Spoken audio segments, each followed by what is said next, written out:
Accord. Accord. Corps à corps.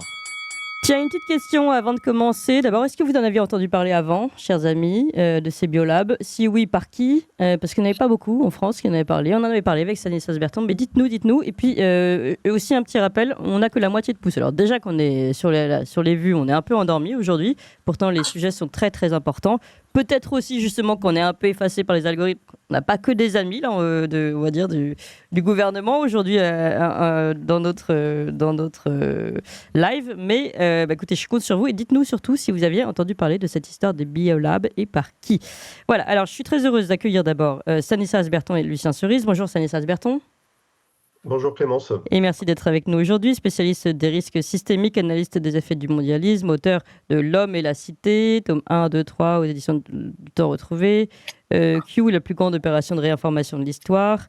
Ça, c'est une traduction. Et La Croix Gamero, c'est également une traduction de Scott Lively aux éditions du Verbeo. Nous sommes également avec Lucien Cerise. Bonjour Lucien Cerise. Oui, bonjour Clémence et bonjour Stanislas. Merci d'être avec nous aujourd'hui, écrivain, conférencier, auteur notamment de Ukraine, la guerre hybride de l'OTAN aux éditions Culture et Racines. Alors, quelle est la dernière actualité avant de revenir évidemment sur les faits? La dernière actualité, c'est Tulsi Gabbard qui, à quelques jours de cette émission, vous savez, c'est la directrice, je crois qu'elle est encore directrice là, du renseignement national américain, donc le fameux DNI américain, qui a et annoncé sur Twitter et annoncé par vidéo, elle a déclenché une onde de choc géopolitique et sanitaire en déclassifiant une série de documents qui révèlent que les États-Unis ont financé pendant des décennies plus de 120 laboratoires biologiques répartis dans une trentaine de pays, dont une quarantaine ou en Ukraine. Évidemment, c'est un sujet explosif qu'avaient déjà ces biolabs, comme on dit, ces laboratoires biologiques, qui avait déjà été dénoncé par les Russes. Mais à l'époque, c'était une propagande russe, une fake news russe. Et nous, Stanislas Berton, vous donne la parole tout de suite. On en avait parlé avec vous, notamment, sur d'autres ondes sur lesquelles je travaillais à l'époque. Et on était allé voir justement les documents officiels. Et moi, j'étais allé, vous m'aviez donné les informations pour que je puisse retrouver ça. Et comme je lis le russe, j'ai pu vérifier aussi les documents sur les sites des laboratoires ukrainiens. Et on pouvait voir en effet sur quoi ils travaillaient. Est-ce que vous pouvez nous en dire un mot, Stanislas Berton?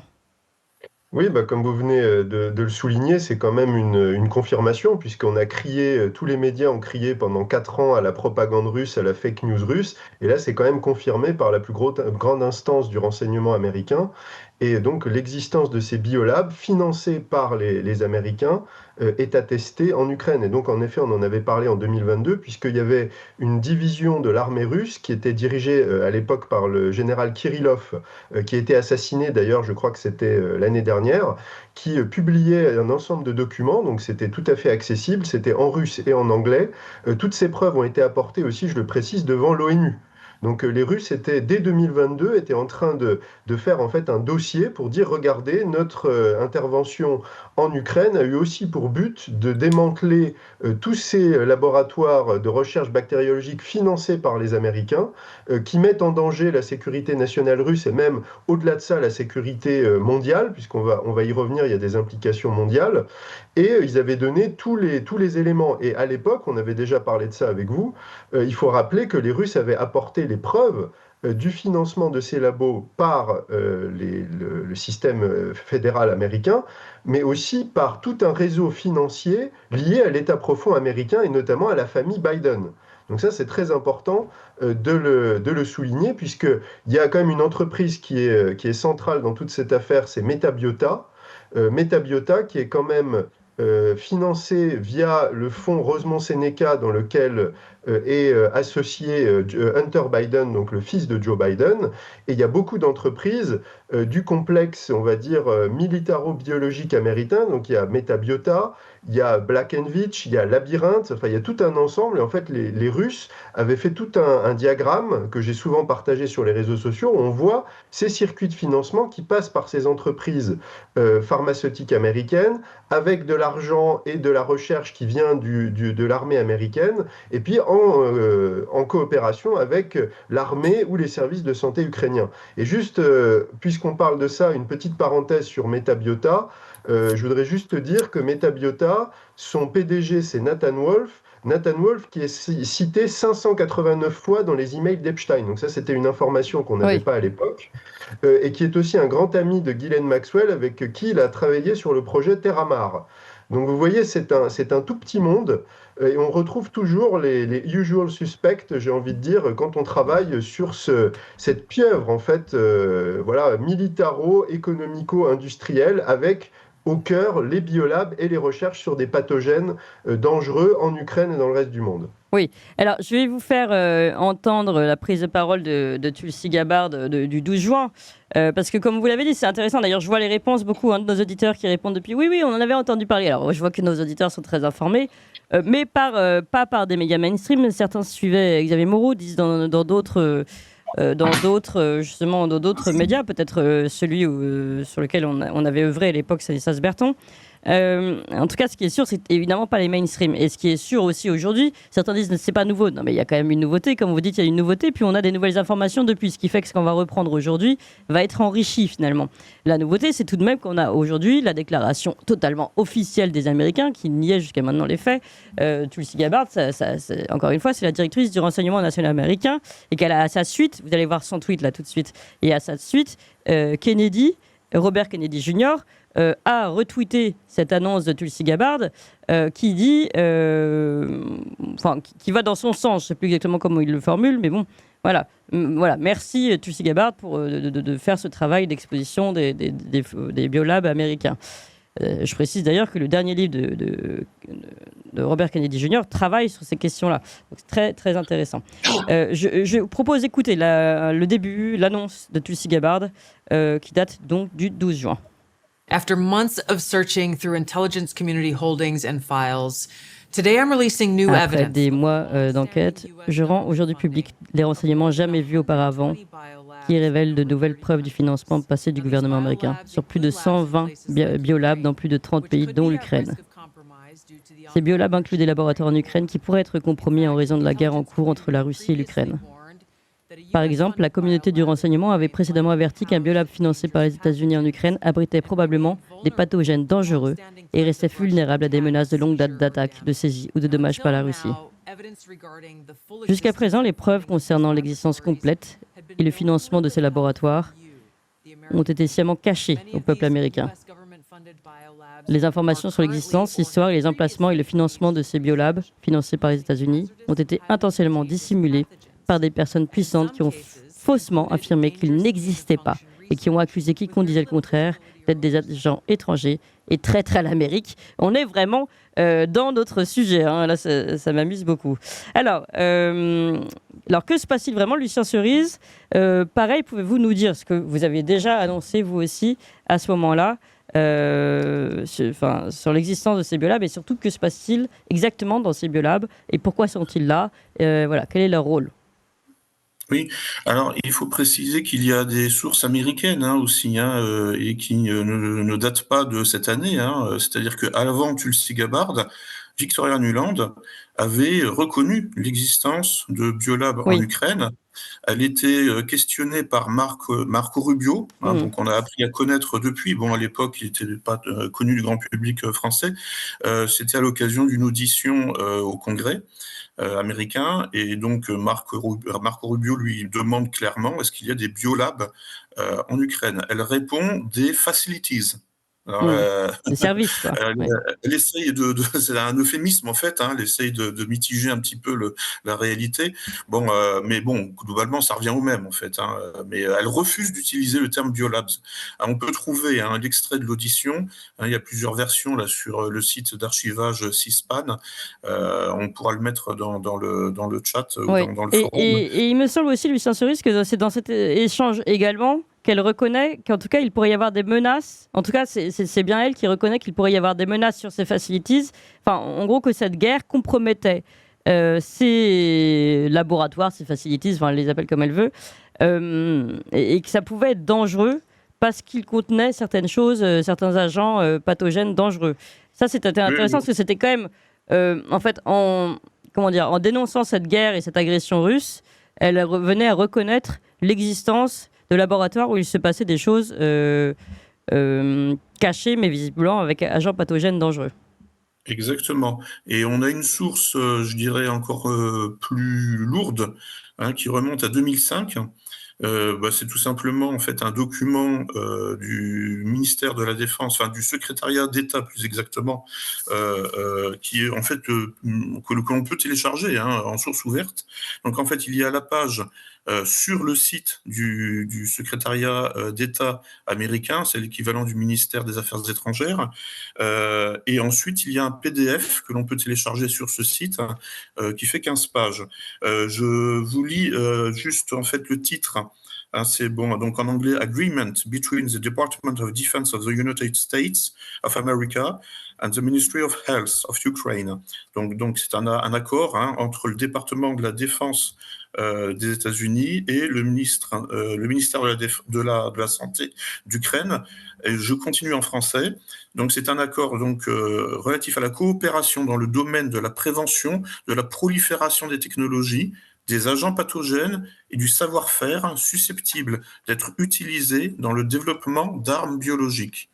Et ça remonte à 2005. Hein. C'est une conséquence du premier coup d'État en Ukraine, hein, la révolution orange. On se demande bien ce que en fait les Américains vont faire en Ukraine, hein, sur ce genre de questions. Hein. Ils n'ont absolument pas besoin de l'Ukraine pour développer, hein, pour faire de la recherche sur le gain de fonction ou ce genre de choses, ou sur la prévention, hein, des armes biologiques. S'ils vont signer un accord avec les autorités ukrainiennes à l'époque, on peut se poser des questions. Et ensuite, à l'intérieur du document de 15 pages, en fait, alors, ils avouent, hein, qu'ils n'avoueront rien. Hein, je vous lis un extrait en français, c'est l'article 7, grand B. Les informations classées ou désignées par le ministère américain de la Défense comme sensibles, entre guillemets, ne doivent pas être divulguées au public par le gouvernement ukrainien. Petit 3. Les parties réduisent au minimum le nombre de personnes ayant accès aux informations qualifiées de sensibles ou d'informations à diffusion restreinte, conformément au paragraphe 2 du présent article. Petit 4. Au cours de la mise en œuvre du présent accord, l'accès à certaines informations et technologies considérées comme des secrets d'État ukrainiens peut être accordé au ministère américain de la Défense, conformément aux dispositions de la loi ukrainienne sur les secrets d'État. Donc là, on voit que, en fait, il y a une coopération entre l'État profond américain, l'État profond ukrainien sur la question, hein, des armes biologiques. Et ce sera sur le territoire ukrainien. Est-ce que vous pouvez nous rappeler ce document que vous lisiez? Quel est-il exactement? Oui.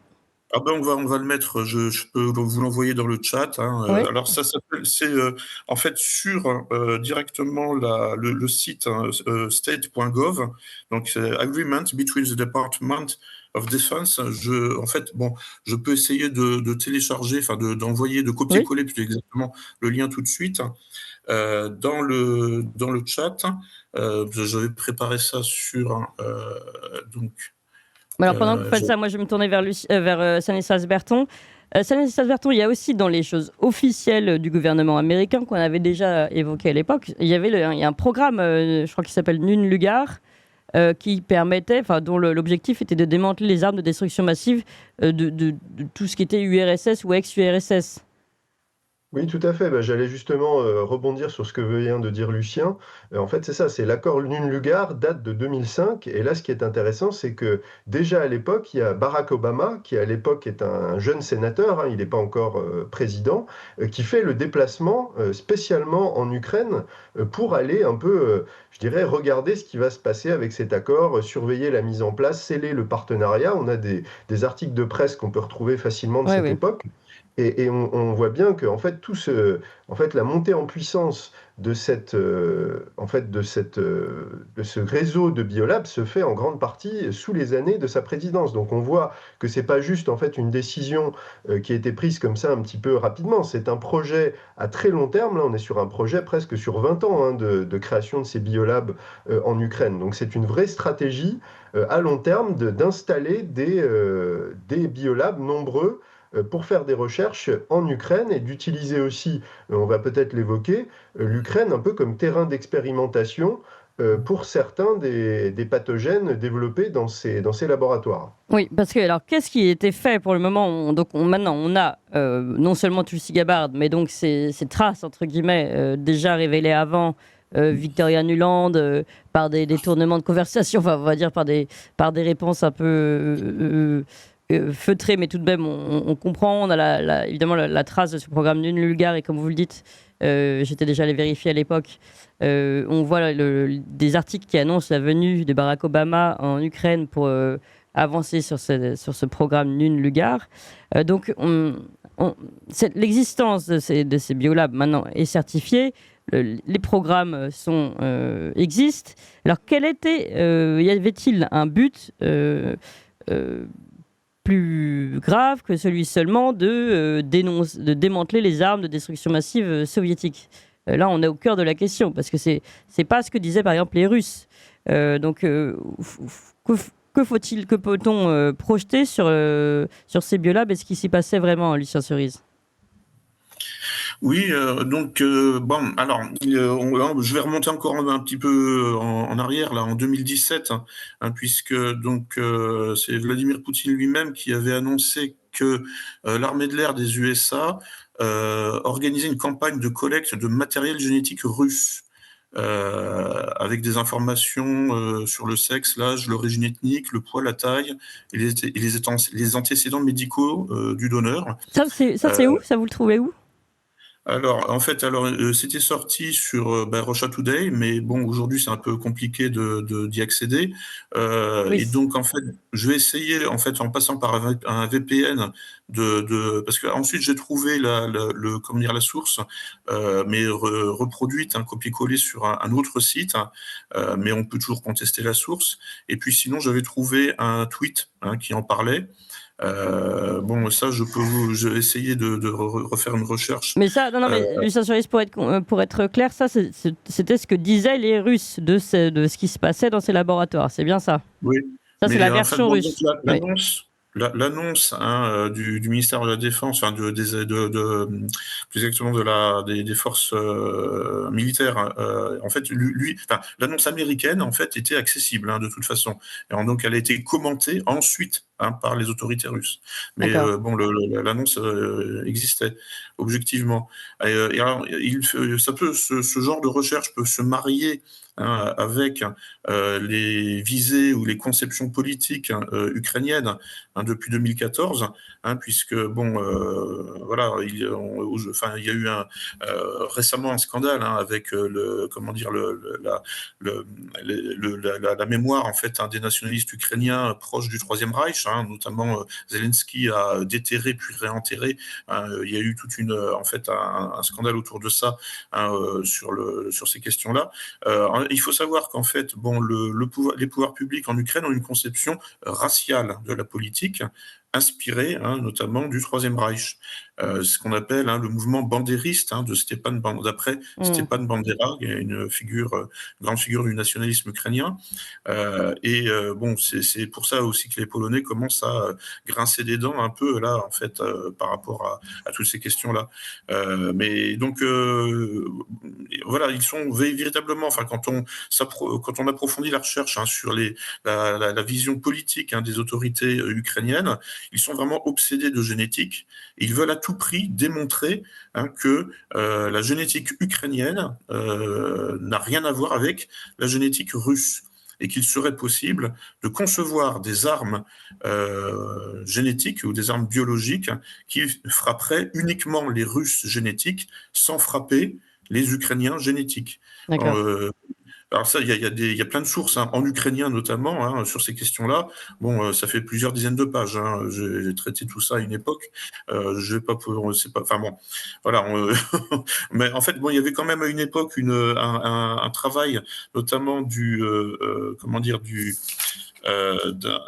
juste avant en fait le lancement de l'opération militaire russe en 2022, c'était notamment Anatoly Mathios, procureur militaire en chef d'Ukraine, qui en fait avait déclaré sur un plateau de télévision justement qu'il travaillait avec un centre de recherche et en s'appuyant sur des technologies informatiques et psychologiques reconnues mondialement pour développer un programme de tests de dépistage pour les citoyens ukrainiens qui se trouvent dans les territoires occupés. C'est-à-dire qu'en fait, il y avait tout un travail pour essayer de séparer le bon grain de l'ivraie sur le plan racial et génétique entre les vrais Ukrainiens et les faux Ukrainiens qui, eux, auraient des origines russes. D'accord. Donc, je pense que en fait, voilà, ça c'est le cadre général, si vous voulez. Ça, c'est de le la cadre vision. de ces laboratoires en Ukraine, mais attention, je rappelle que c'est un laboratoire avec lequel il y a un partenariat américain. Donc, quel est l'intérêt des Américains? Je vais me tourner vers Stanislas Berton. Bah pour comprendre ça, il faut comprendre le projet mondialiste dans son ensemble. C'est-à-dire qu'il y a cet État profond américain qui a toujours en fait une dent contre la Russie depuis très longtemps. Et puis en fait, il y a deux choses. Il y a ce qu'a dit Lucien, il y a la volonté de créer des armes génétiques ou ethniques. Il y a ça. Il y a aussi le fait que les États-Unis ont exporté une partie de leurs recherches dans d'autres pays, parce que à partir de 2005, il y a une loi qui passe qui rend beaucoup plus difficile de faire certaines recherches sur le territoire américain. Notamment le gain of function, le fameux. Notamment le gain de fonction, exactement. Donc ils vont utiliser l'Ukraine avec en plus ce qui a été très bien expliqué par Lucien, ce cadre idéologique qui permet cette recherche sur la génétique, sur les questions raciales. Il y a des expériences sur des pathogènes. Parmi les documents qu'ont communiqué les Russes, je vous en avais envoyé, par exemple, il y a un exemple où on a la preuve, enfin en tout cas les preuves sont présentées par les Russes, de billets de banque qui auraient été infectés par des souches particulièrement virulentes de la tuberculose. Et ensuite ça aurait été diffusé notamment dans des villages miniers dans la région, je crois, de Donetsk, si je fais pas d'erreur. Donc il y a ce sont des... Alors des choses attendez, on qui va sont- regarder peut-être ces images et les commenter ensemble. Alors je regarde peut-être, ça doit être le premier graphique, je dis ça à mon réalisateur, sinon on changera. Est-ce que Alors non, ça c'est Oui. le circuit de financement Alors- que j'évoquais Alors tout à l'heure. on va le regarder après. On va le regarder après. Celui-là, c'est pour le commenter.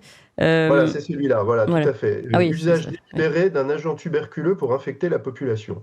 Voilà, et ça, c'est ce que les Russes. Donc ça fait partie des preuves que les Russes ont communiquées à l'ONU et ont communiqué. Donc ils expliquent dans ce document, voilà, qu'il y a toute une stratégie de contaminer volontairement des billets de banque, de diffuser ces billets de banque dans une communauté plutôt russophone en Ukraine et d'utiliser ça pour faire un espèce de test à grande échelle, voir comment la maladie se transmet, si la souche est plus virulente, si elle est plus dangereuse, etc. Ouais. Donc il y a voilà, il y a, Alors, il y a tout ça. attendez, juste Stanislas Berton, c'est important qu'on se pose 2 secondes, notamment sur ces documents, mais sur leurs sources, etc. Là, ce que je vois finalement, ce qu'on voit tous ensemble d'ailleurs, c'est ce qui a été communiqué à l'ONU Voilà, tout à fait. Ça D'accord. émane de la du dossier. division Ouais. sur les recherches, enfin du département sur les recherches chimiques et bactériologiques qui était dirigé à l'époque par le général Kirillov. Et donc ça fait partie de tout un ensemble de documents, de dossiers qui ont été communiqués au public en 2022 et notamment à l'ONU. Et alors, alors attendez, est-ce qu'on peut revoir ce document? On voit dans ce document les billets de banque, en effet. Voilà, Et tout à puis, fait. au-dessus des documents, là. Donc ça, ce sont des documents qui sont analysés par les Russes, qui sont issus de documents ukrainiens. Est-ce qu'on peut zoomer dessus? On va peut-être voir ce qui se passe un peu. Je ne sais pas si vous pouvez nous expliquer ce que sont ces documents. En fait, ça décrit alors de mémoire, là c'est écrit petit, mais Oui. ça explique en fait tout le projet, voilà, qu'est-ce qu'on essaye de faire avec ça, où est-ce qu'on va le diffuser, quel est D'accord. c'est le mémo en fait du projet, Oui. voilà. Donc ça fait partie de ces choses, mais déjà ça, je veux dire, rien que cet exemple-là, c'est quand même quelque chose de très très grave. Alors si vous rajoutez à ça ce que vient d'expliquer Lucien, qu'il y avait ce qu'affirment les Russes, le développement d'armes ethniques et génétiques, là on est quasiment dans autre chose, on est quasiment dans la préparation d'un... Voilà, je vais traduire en direct. Voilà, par exemple, là, en bas à droite, il y a une indication d'une contamination délibérée par l'homme de documents avec un biomatériel d'une haute pathogénicité. Voilà, le pathogène vivant est présent, il est présent en haute concentration. Donc ça sont les études. Ce qu'on a là en bas à droite, ce sont les analyses faites par les Russes de ces billets qui ont circulé donc, au sein des populations russophones. Alors, voilà. pour le moment, Stanislas Berton, c'est très intéressant. Et ce sont des documents officiels qui ont été déposés à l'ONU, donc, avec un dossier argumenté, comme on peut le voir ici. Mais ça reste une vision et peut-être une accusation russe contre l'Ukraine et éventuellement l'État profond américain. Donc, est-ce qu'on a d'autres sources, par exemple depuis l'Ukraine ou depuis les États-Unis, qui nous prouvent qu'il y avait bien cette volonté d'armes bactériologiques? Parce que entre un laboratoire qui développe, qui fait des recherches, on va dire biologiques, et une accusation de préparer des armes bactériologiques contre une population slave, c'est autre chose et c'est très grave. Donc est-ce qu'on a ces sources-là? Parce que là, pour le moment, on a cette source russe. Bah alors, il y a pas, ça c'est il faut être honnête, il n'y a pas de source, je dirais, qui le prouve de manière indiscutable. C'est-à-dire que ça, c'est d'ailleurs ce que les critiques de cette thèse disent. Si vous faites une recherche sur, demander à des IA ou à des choses comme ça, ils vont vous dire, ça c'est une thèse russe. Il n'y a pas la preuve indiscutable. Donc là, on a une première preuve, c'est la reconnaissance officielle de l'existence de ces labos. On a, on va dire, un faisceau de preuves, mais on n'a pas la preuve définitive. Mais il y a quand même, ce qu'a très bien rappelé Lucien, c'est qu'il y a les moyens, la Oui. motivation idéologique, et puis il y a je dirais, il y a tout le cadre plus général du projet mondialiste. Donc ça fait quand même beaucoup de choses, mais si on est tout à fait honnête, il n'y a pas cette preuve, et ça, cette absence de preuve définitive qui viendra peut-être plus tard, elle permet en tout cas aux défenseurs de l'Ukraine ou de la politique américaine, de l'État profond américain, de dire, mais ça, ce sont des thèses russes. En fait, c'est de la propagande, il n'y a pas de preuve indiscutable de volonté d'extermination des Slaves via des armes bactériologiques. Donc après, peut-être que Lucien a des informations sur ce sujet-là, mais pour l'instant, c'est en tout cas l'état Oui, des mais choses. de toute façon, on reste quand même sur une information sur l'existence de ce laboratoire qui était déjà dénié en soi. Ces laboratoires qui font déjà du gain of function, donc des recherches qui sont jugées dangereuses et interdites sur le sol américain. Donc on a déjà tout ça qui est une forme de premier état de révélation américain sur ce qui se passe en Ukraine. Et de l'autre côté, les accusations russes, nous, voilà, on est entre les deux, on essaye de dresser un tableau. Lucien Cerise, est-ce que vous avez plus d'éléments, peut-être des sources autres que des sources russes, sur ce qui peut s'être passé ou se passer dans ces laboratoires? Oui, alors bon, vous savez, il y a tout un travail du pouvoir pour supprimer les sources. C'est-à-dire qu'en fait, il y a notamment l'annonce, là, j'étais en train de la rechercher là en direct, l'annonce américaine pour collecter des données biologiques en Russie. Bon, je l'avais à une époque, enfin, je l'ai toujours en fait. J'ai l'adresse URL, sauf que bon, elle est quasiment inaccessible, je pense, parce que bon, là, sur Google normal. On ne peut pas l'ouvrir. Il faudra que j'ouvre un VPN. Je chercherai de cette façon-là. Et puis bon, sinon, on peut essayer de retrouver toutes ces sources, parce qu'il y en a plusieurs, en passant par d'autres sites qui, eux, ne sont pas encore interdits. Mais ça va pas tarder si ça continue comme ça. Donc voilà, bon, en fait, là, bon, il y a un faisceau d'indices, assez lourd quand même. Et puis, bon, il y a effectivement des sources à retrouver aussi, éventuellement avec Wayback Machine. Bon, j'essaierai de faire cette recherche-là. J'ai pas eu le temps depuis hier. Oui, oui. Donc, Mais voilà. on pourra Je vais m'y suivre, mettre. évidemment, si on trouve de nouvelles informations. Mais voilà, non, mais c'est quand même, de toute façon, on a des accusations. Nous, on n'est pas là pour prendre parti. On voit qu'en effet, on est dans un climat avec comme vous l'avez confirmé, un pays, l'Ukraine, qui est de toute façon dans ce travail génétique particulièrement intensif. On connaît la volonté aussi des Américains. Donc, on a tous ces éléments-là. Stanislas Berton, je crois que vous vouliez nous présenter aussi d'autres graphiques qui vous semblaient très, très importants. Oui, alors il y a quand même aussi une chose pour terminer sur ce sujet, et ça concerne aussi plus directement, c'est que les Russes ont quand même fortement suggéré, et aussi certains commentateurs américains, qu'il y aurait peut-être un lien entre ces biolabs ukrainiens et le Covid.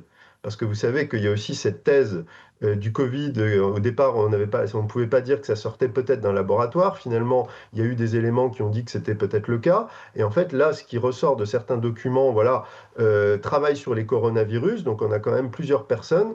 On a le fameux programme Predict. On a donc tous ces éléments de la DTRA.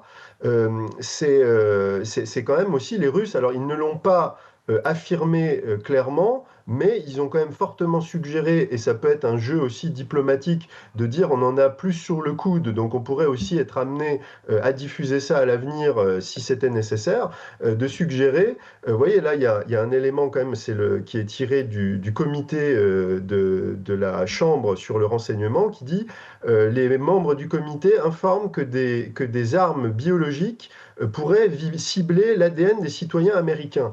Donc vous voyez, on n'est pas juste dans quelque chose qui touche la Russie, c'est un problème global, c'est-à-dire c'est potentiellement le développement d'armes biologiques pour toucher les populations. Et puis il y a le professeur Jeffrey Sachs qui parle aussi de l'émergence du SARS-CoV-2, et on sait qu'il y avait dans certains de ces laboratoires ukrainiens des éléments qui auraient pu participer à ces recherches sur le gain de fonction des coronavirus. Donc vous voyez, il cite ceux qu'on retrouve dans la boucle, l'Institut national de santé, ça c'est Fauci, l'UCED, le DARPA, la DTRA.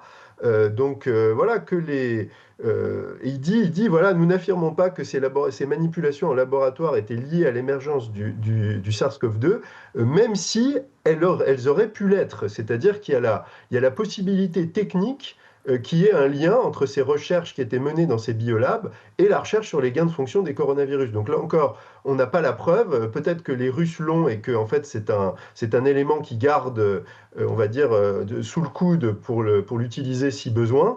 Mais c'est quand même, vous voyez qu'on est quand même dans un sujet qui concerne la sécurité biologique et bactériologique mondiale. Oui. C'est pas juste les Russes. Oui, c'est pas juste une accusation des Russes. Oui. Voilà, ce qui se passait en Ukraine et ce lien avec tout l'appareil de recherche en biolab américain, c'est quelque chose qui menace la planète. Alors, je apprends avec des pincettes, mais j'avais entendu, en travaillant sur ce sujet, qu'il y avait aussi potentiellement des armes qui auraient pu être développées pour cibler non pas seulement l'ethnie slave, mais l'ethnie Han, qui est l'ethnie dominante en Chine. Oui. Donc vous voyez, ça peut être aussi, dans le cadre de la rivalité entre les États-Unis et la Chine, on peut imaginer aussi que ce genre de travaux a été aussi mené contre les Chinois, donc ce qui remettrait aussi les Chinois dans la boucle. Enfin, vous voyez, Alors, justement, en parlant des Chinois, en mars 2022, le ministère des Affaires étrangères chinois avait demandé des explications officielles aux Américains suite aux accusations russes, justement, qui portaient sur l'existence de ces laboratoires biologiques.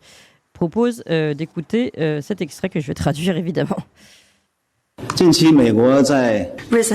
Récemment, les laboratoires biologiques américains en Ukraine ont attiré beaucoup d'attention.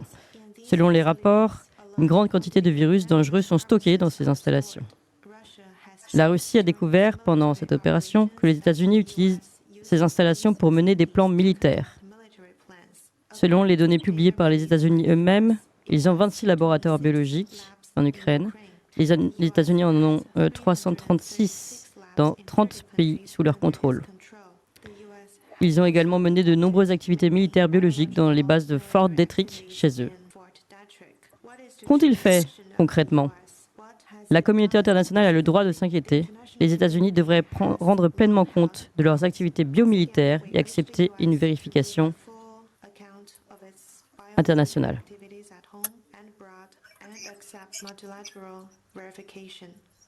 Je suis allée plus vite que lui. Voilà, donc c'est très intéressant ça aussi parce qu'en effet, on aborde non seulement la problématique sur l'angle des accusations russes, mais là on voit que c'est également porté par les Chinois. Et il fait cette mention en plus de la base de Fort Detrick. Il se trouve que Fort Detrick, nous on en a parlé pas mal, avec le professeur Christian Perron, qui avait révélé, qui était accusé aussi, lui aussi, de complotisme pendant fort longtemps, que Fort Detrick, c'est un peu la base des recherches sur l'éthique. Et qui a été le grand vecteur où il y avait des travaux qui étaient faits sur la transmission de maladies bactériologiques par l'intermédiaire notamment de ces tiques. Il avait dénoncé et qui serait à l'origine de la multiplication de cette maladie de Lyme et qu'il avait dénoncé. Évidemment, il a été discrédité et accusé de complotisme, le professeur Perron. Donc là, tout ça est relié aujourd'hui et en fait, on comprend qu'on est dans un sujet bien plus grave et surtout plus global et que tout ce qu'on a pu dire, en fait, le professeur Perron, ici les laboratoires, Epstein, et tout ça se relie. En fait, c'est quand même, on réalise en fait qu'on est vraiment dans un tableau complet et qu'il faut tenter de le comprendre entièrement. Peut-être Lucien Cerise et Stanislas Berton.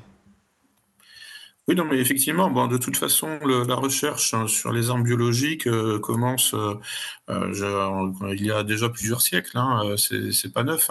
Hein. Dès que quelqu'un s'est rendu compte qu'on pouvait rendre malade quelqu'un d'autre en fait, comment dire ça, en diffusant, je sais pas quoi, enfin des virus, etc. Bon, bah, automatiquement, ça a donné l'idée d'utiliser la maladie provoquée comme une arme militaire, hein, donc on peut parler de militarisation de la santé et ça remonte à loin. Hein. Donc bon, là en fait, on est juste dans le prolongement de la guerre hybride. Enfin bon, j'avais écrit un livre effectivement sur ce sujet-là, la guerre hybride de l'OTAN en Ukraine. C'est-à-dire, c'est une guerre qui ne se contente pas de moyens conventionnels, de l'artillerie ou des fantassins, mais qui utilise tous les moyens possibles et imaginables pour abattre l'ennemi. Et ça peut passer par de la guerre bactériologique, de la guerre biologique, et en fait, les armements conventionnels sont aujourd'hui presque dépassés. Hein. Donc bon, il faut voilà, et puis sans parler des armes psychologiques. Bon, ça c'est un peu mon domaine de spécialité. Enfin tout ce qui est militarisation de la culture, militarisation des récits identitaires notamment, et pour fabriquer des fanatiques prêts à mourir pour une cause qui en fait qu'ils croient être la leur, mais qui en fait a été redéfinie ou formatée à l'étranger. Enfin bon, je sors un petit peu du sujet, mais bon, voilà, en fait, je dirais qu'il n'y a rien d'étonnant là-dedans. On sait que l'Afrique du Sud et Israël ont travaillé aussi sur des armes biologiques, parce que ce sont des gouvernements qui ont aussi des conceptions ethnicistes ou racialistes de la politique. Donc Israël, c'était pour, par exemple, éliminer les Palestiniens, et en Afrique du Sud, c'était le gouvernement d'apartheid pour faire des victimes parmi les Noirs. Donc en ciblant la génétique précise, la génétique spécifique d'une population donnée. Bon, ça marche pas très bien et en général ils ont plutôt arrêté. Il y a Didier Raoult qui s'est exprimé sur le sujet et qui aussi pour dire que finalement tous les essais qui ont été tentés dans les années passées ont eu des résultats vraiment assez faibles et plus que mitigés, et souvent avec des effets boomerang. Bah oui, c'est ça. Voilà. Surtout, en particulier en Israël, ils ont arrêté assez rapidement parce que, en fait, il y a beaucoup d'Israéliens juifs qui ont une génétique très proche des Palestiniens musulmans. Et donc, en fait, la différence, elle est culturelle, elle est religieuse, mais elle n'est pas dans la génétique. En Afrique du Sud, c'était différent parce que là, il y avait vraiment une différence entre le pool génétique des populations, mais parfois effectivement il y avait incubation d'un virus dans les populations noires et ça revenait frapper les populations blanches en effet boomerang. Ouais. Donc c'est toutes ces rétroactions là en fait qui n'ont pas été calculées et qui en fait en quelque sorte se sont retournées contre contre les inventeurs de ces armes. Voilà ce que je peux dire pour l'instant. Bien sûr. Et juste une précision avant de donner la parole à Stanislas Berton. Et Stanislas Berton, je vous laisserai conclure. Mais c'est vrai que c'est quand on parle par exemple de Fort Detrick et de l'île qui est à côté, pas très loin, Plum Island, où je crois que c'est développé la maladie de Lyme. Ce sont des opérations qui sont pas forcément ici, qui peuvent toucher, on le voit bien, qui ont touché énormément les Américains. Donc y a cet effet boomerang qui est important. Et d'ailleurs, ce sont des choses qui sont enquêtées en ce moment aux États-Unis, ces armes biologiques qui touchent même leur propre population. Stanislas Berton. Oui, alors moi je vais aller dans une autre direction pour revenir à ce qui a été dit sur la Chine. C'est que on voit que si il y a je dirais cette conspiration internationale avec comme fer de lance les États-Unis et leur biolab pour s'attaquer à la Russie à la Chine et puis bien sûr au peuple, hein, puisque vous avez dit à l'instant le peuple américain est victime, il y a cet effet boomerang, est-ce qu'à l'inverse, il n'y aurait pas un intérêt commun à neutraliser cet État profond et en fait un intérêt commun qui unirait les Américains, les Russes et les Chinois. Et donc ça renvoie à mon travail sur le mondialisme. Ça renvoie, vous m'aviez invité pour en parler, à mon travail notamment sur l'opération Q. L'opération Q qui révèle quand même dans un de ses messages, et si la Russie, la Chine et d'autres coopéraient avec Donald Trump pour détruire le nouvel ordre mondial. Et d'ailleurs, je crois que ce message, on l'avait mis en avant dans l'émission qu'on avait fait ensemble. Et la question que je pose, c'est est-ce que l'existence de ces biolabs et de ces recherches d'armes génétiques ne pourrait pas être un des points communs, un des fils rouges qui permettrait d'expliquer une coopération russo-américano-chinoise, alors américaine je précise, avec la faction patriote qui est derrière Donald Trump. C'est-à-dire, et là on voit d'ailleurs avec cette séquence que c'est une révélation qui émane de l'administration Trump, qui en fait quelque part dévoile les projets qui étaient cachés sous Biden, sous Obama. Donc voilà, il y a cette idée, et ça vous savez que c'est une de mes thèses, qu'il y a potentiellement une alliance internationale qui unit Trump, les Russes et les Chinois pour combattre l'État profond américain. Et là, je vois, en tout cas à titre personnel, dans cette affaire, peut-être une illustration et une justification de cette alliance sur le sujet précis des biolabs qui menacent la sécurité globale. Oui, c'est votre thèse et j'entends ce que vous dites. C'est vrai que ça sort de l'administration de Tulsi Gabbard. En même temps, c'est le moment où elle part, mais bon. Pardon. En tout cas, intéressant à suivre. Et puis, chacun peut se faire et se fonder sa propre réflexion. Merci beaucoup à tous les deux, Stanislas Berton et Lucien Cerise. Je rappelle donc vos ouvrages. Justement, vous citiez Q, la plus grande opération de réinformation de l'histoire. Ou encore votre dernière traduction de Stanislas Berton, La Croix gammée rose de Scott Lively, aux éditions du Verbeo. Lucien Cerise, votre livre Ukraine, la guerre hybride de l'OTAN, aux éditions Culture et Racines. Merci beaucoup à tous les deux.